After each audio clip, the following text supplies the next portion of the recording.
was like that moment before you get married and you have the one other person that you're still pining for and you go back to them and you're like, I'm gonna do this. I'm gonna marry this other person.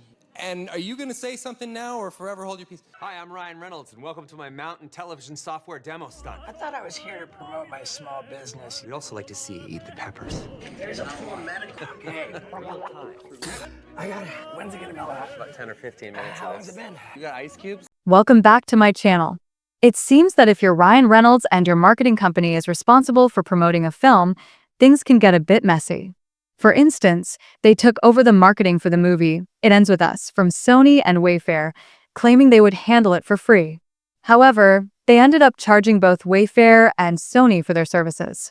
Unfortunately, the marketing campaign was poorly executed, branding a serious film about domestic violence and breaking generational cycles as if it were a lighthearted rom-com, complete with floral themes.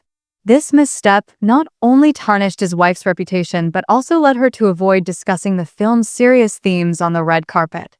To make matters worse, he and his wife distanced themselves from the director and the production company, straying from the original marketing vision. So, if you run a disastrous marketing campaign for a film that surprisingly does well, you might find yourself in a lawsuit with the production company you essentially took advantage of, facing accusations of extortion, defamation, and interference with business contracts, all while trying to undermine a competitor by labeling him a predator and discouraging industry collaboration. I guess it turns out that when you're part of a company and you sell your business to another company, you become part of that larger organization. So you're not really your own entity anymore. You're operating under this umbrella company. You take on a role like Chief Creative Officer, and your business partner is another director there. Well, if you end up getting sued for something related to your work, the company that acquired you might decide to cut ties. They wouldn't want to be associated with any controversy, especially since they need to distance themselves. Instead of relying on private funding, they opted to go public and announce their decision to part ways with you in a very public manner, all while seeking investments from public investors through the stock market. And yes, that just happened today. So, here's a quick overview.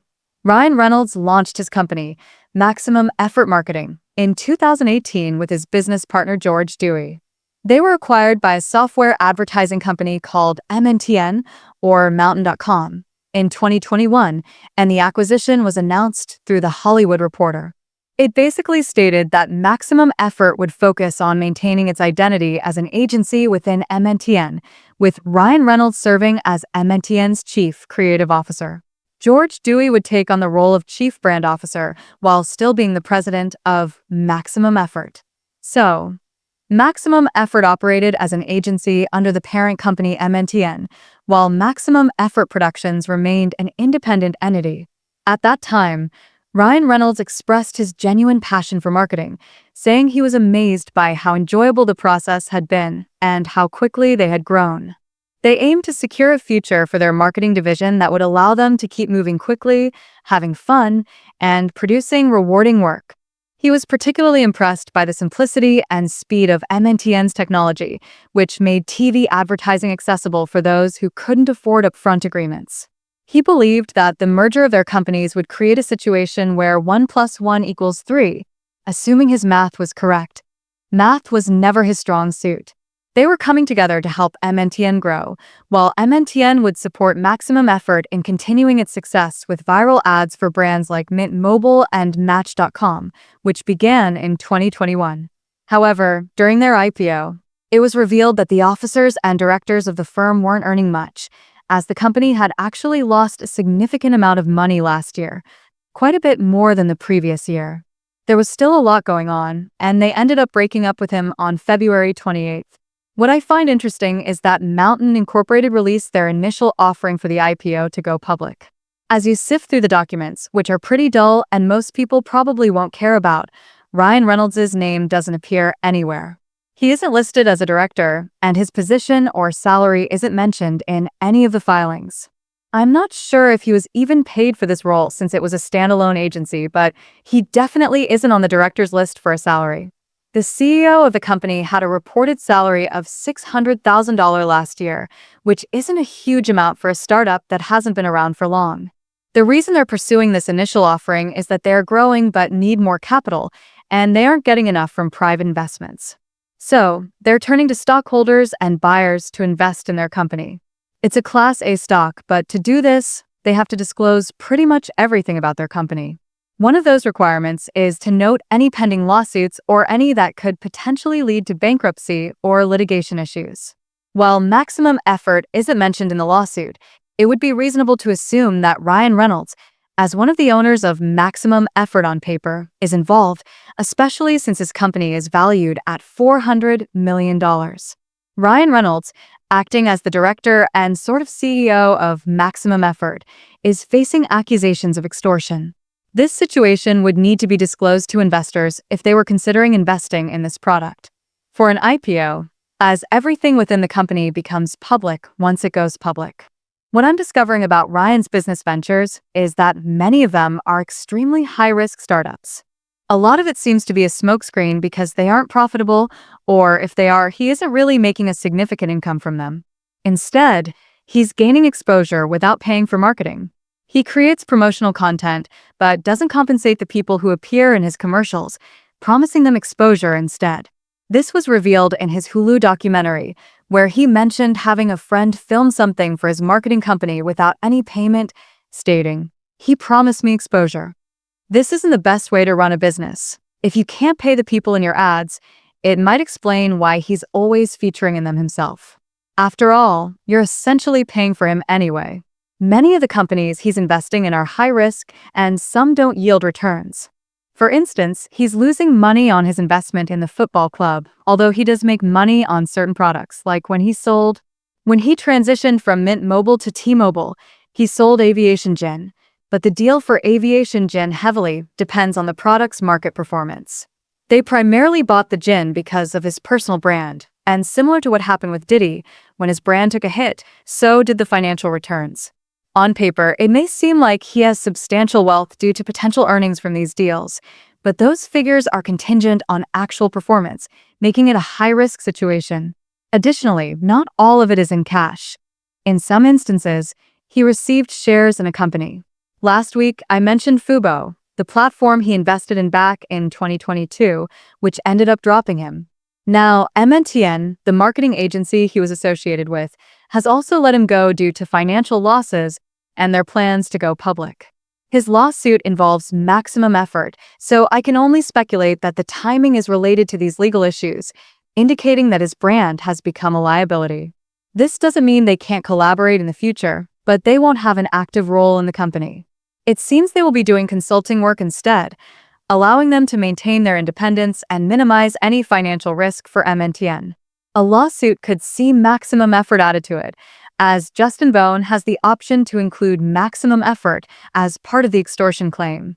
While he hasn't done so yet, the announcement was in the works, and the details of his public separation from the company reference notes to the consolidated financial statements regarding the Maximum Effort transaction.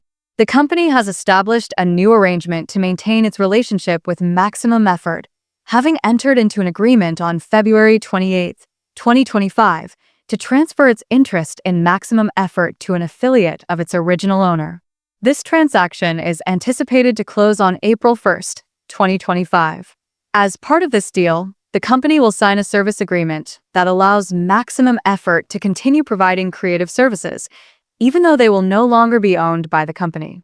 This transfer indicates a divestiture, meaning they are selling the company back to Ryan, who will need to pay MNTN whatever amount they agree upon to finalize the deal. It's worth noting that the company, which he promoted as a brilliant marketing venture, lost $32 million last year and $54 million the year before that. Clearly, having him on board didn't provide the expected benefits, and now he seems to be more of a liability, leading to his dismissal. The situation suggests he may not have been as involved with the company as it initially seemed. He really is just putting on a front, and that's what I'm learning about his businesses that he claims to own. In reality, he's not much of an owner. He might invest some money, but what he really brings to these companies is just his celebrity status. Ryan doesn't have any education beyond high school, no business degree, no marketing degree, no economics degree. He doesn't even have an MBA or anything substantial in the business world. What he is a filmmaker and a creative who has had some luck with a few of his films. However, he's taken some questionable steps to achieve that success, like taking the franchise from Tim Miller, hijacking It Ends With Us, and undermining the credibility of those around him. Let's be honest, the only reason he got Deadpool made was by leaking it. After it was leaked, they eventually agreed to produce the film, but during the investigation, he was denying everything. He leaked it only to admit years later that he was the one responsible. Initially, he faced rejection from Fox and Disney regarding the first Deadpool, with them saying no to his ideas. The only way they eventually moved forward with Deadpool was because he leaked a 2-minute trailer of the film online, hoping that fans would pressure the studio into making it. While it did lead to the film's production, it wasn't the most ethical approach. Many of the companies he's involved with aren't major moneymakers, and the success of his ventures relies heavily on the long-term performance of the brand. Now that his brand is struggling, all his investments are at risk. To clarify, he no longer owns Mint Mobile or Aviation Gin. He's just their public face. His marketing company has also dropped him, so now it's just him and his business partner running maximum effort, without the support of a larger parent company to help grow their business. It's back to just him and George. Now that he has been accused of various issues, I'm really confused about why Justin Baldoni hasn't put more effort into this plot or the suit. He really should, but he hasn't. This situation might make some people hesitant to use his services, especially with the claims of extortion and threats. It's not a good look for Ryan. When your entire brand revolves around you, you can't afford these kinds of missteps. For years, they've been trying to manage his controversies through PR, but the image he was projecting was more smoke and mirrors. If this continues, and we see more companies distancing themselves from him, we might find out that the amount of money he claims to have isn't as substantial as he suggests. He mentioned in the recent Hulu series that these business transactions feel like gambling to him. He gets addicted to the thrill, not just from the purchases, but from the risk of losing it all. Many of these businesses can fail, and the investments might not pay off. It's a high-risk game he's playing with his private investments. When they succeed, the payoff can be huge, but the potential for loss is significant, which is a tough position for someone who wants to be a successful businessman. A lot of people often say that investing in real estate is a more stable option. I was curious about whether Ryan and Blake have a significant real estate investment portfolio, and it turns out they don't. This makes me wonder. They own a loft in Tribeca, New York, which is definitely not cheap.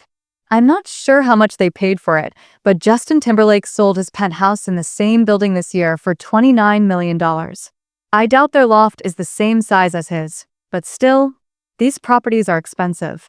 A couple of years ago, it was valued at around $5 million, which might be what they bought it for back in 2017. However, with Timberlake selling his for $29 million, it's clear they own valuable property. They also have a house in Westchester County, New York, which is about 7,500 square feet. I can't imagine how many millions they spent on that. But that's pretty much it.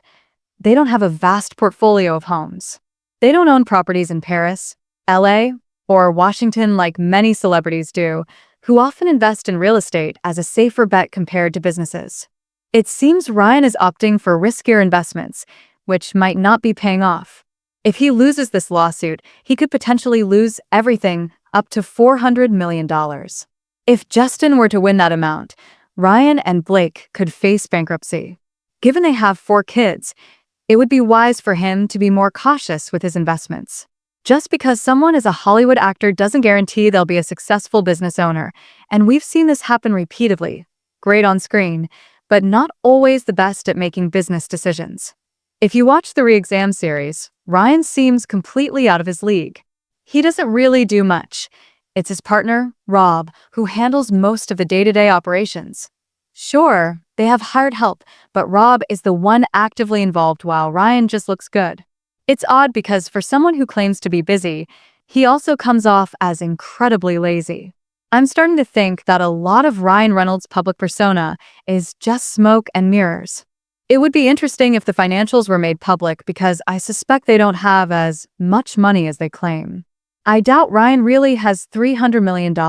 If he did, he would probably own more homes.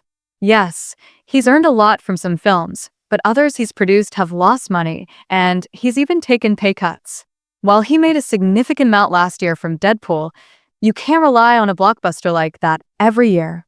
It seems like he wants to retire from acting, which is why he's pursuing other ventures. In the business world, you can't behave the same way you might in Hollywood. There's a different set of expectations. It'll be interesting to see if other companies start to distance themselves as this situation unfolds. It feels like he's in self-sabotage mode, especially with Blake. Why would you choose to sue right now when there's so much at stake? What was the point? All this does is expose you, and it seems like you're throwing away everything you've built because of anger and ego. This is what they call karma, and it looks like Baldoni is getting some justice. What do you think about this? Are you surprised to hear it? Let me know in the comments below. I'm thrilled you're here. By the way, 60% of you haven't subscribed yet, so make sure to hit that subscribe button before you go. I'm really enjoying the conversations we're having on the topic, and as always, share your thoughts. Bye, everyone.